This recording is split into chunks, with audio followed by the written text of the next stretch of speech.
salli ala Muhammad. Assalamu alayka ya Rasulullah. Assalamu alayka ya habibi ya Nabi Allah. Assalamu alayka. Assalamualaikum warahmatullahi wabarakatuh. Nama saya Mulyana, NIM 1905022208. Sejarah dan perkembangan sistem moneter internasional. 1. Sistem standar emas 1876 sampai 1913.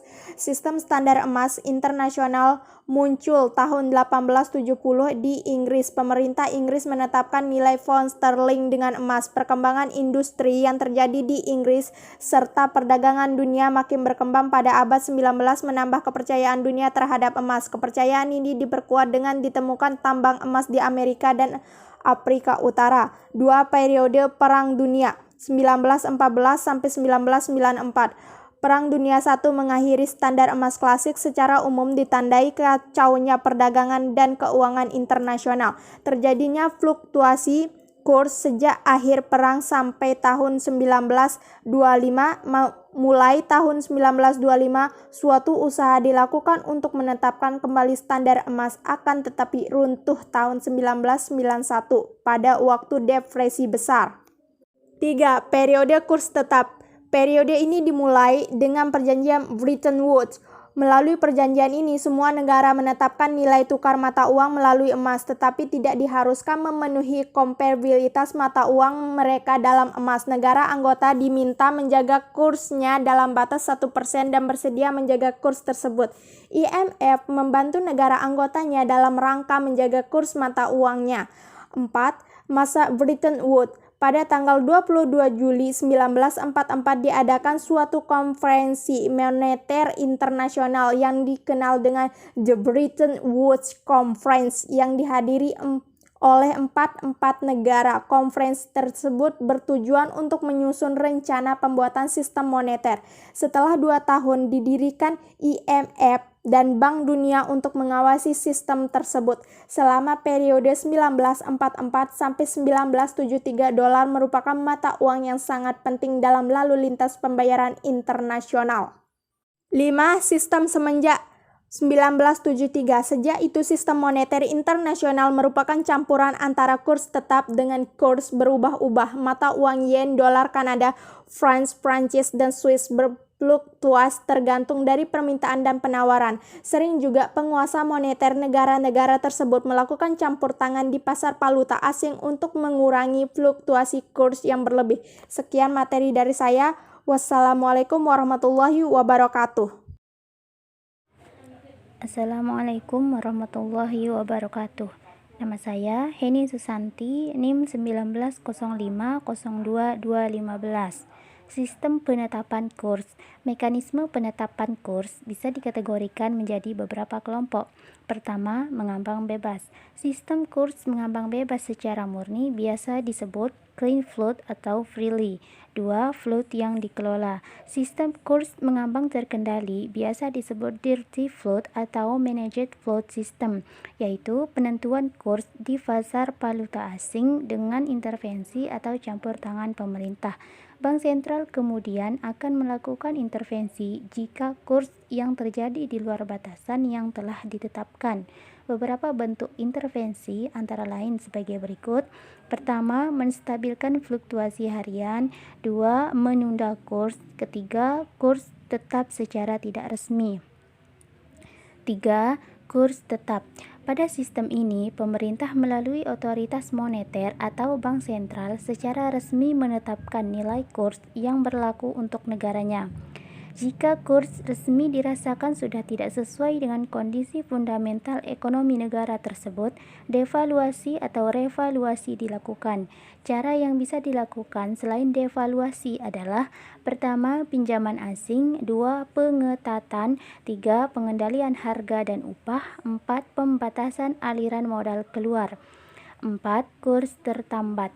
Sistem kurs ini ditetapkan dengan cara mengkaitkan nilai tukar mata uang suatu negara dengan mata uang negara lain atau sejumlah mata uang tertentu. Sekian materi yang dapat saya sampaikan. Assalamualaikum warahmatullahi wabarakatuh.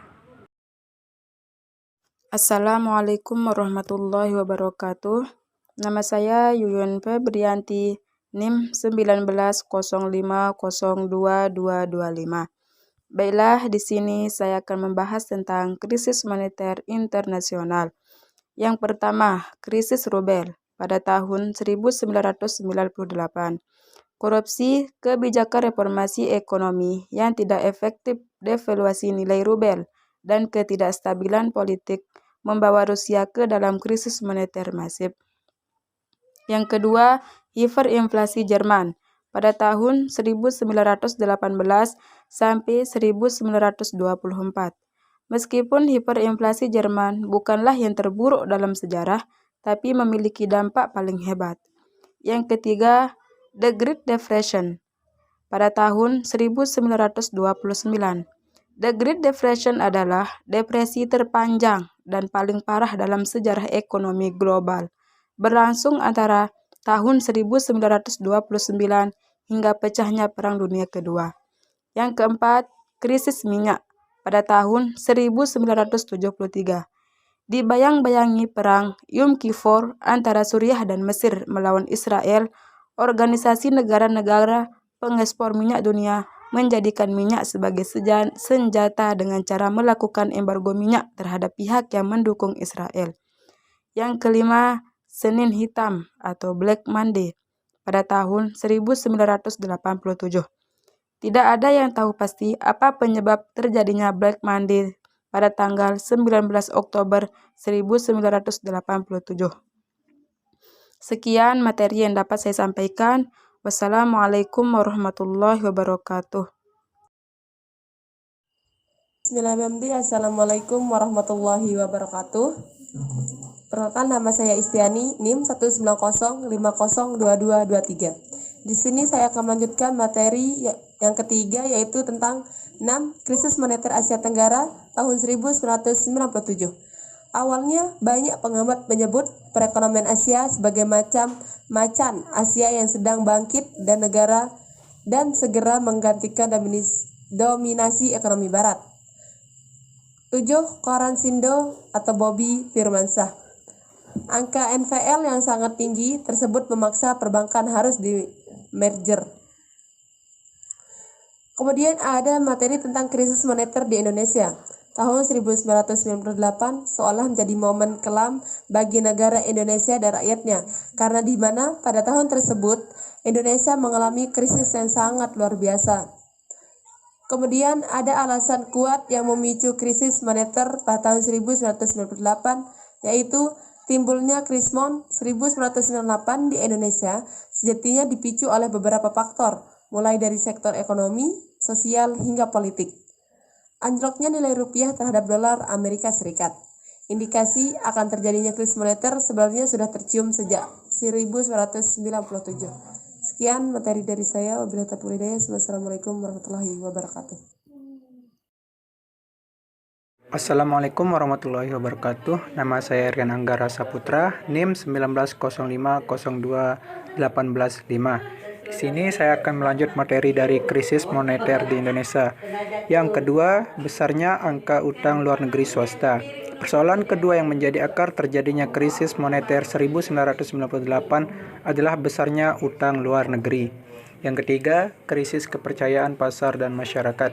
Efek bola salju Krismon pun semakin terasa seiring rontoknya kepercayaan pasar dan masyarakat akibat kebijakan pemerintah yang plan dalam menangani Krismon.